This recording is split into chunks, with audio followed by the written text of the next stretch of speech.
Hey everybody, it's time to get back work editing with the Vuze XR mobile app and your Vuze XR camera.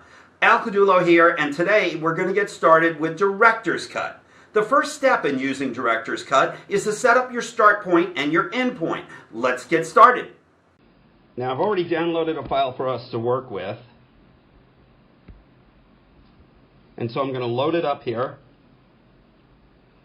And the first thing that I'm going to do is I'm going to click Edit.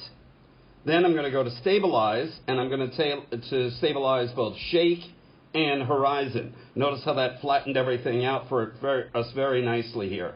All right? And then I'm going to go back, and inside Director's Cut, you're going to see that you can set your start and your end. So first thing we're going to do is let's set up our start right there at the beginning. Now we're going to go towards the end here, and let's figure out where we want this to end.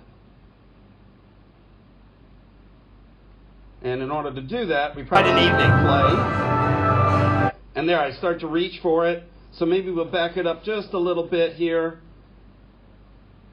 right after I finish. And that's where we're going to start that's where we're going to have our end point.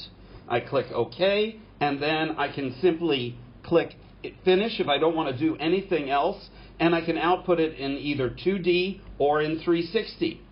In this case, we're going to output it in 360 and hit Continue, and then it's going to go to Render, and there it goes.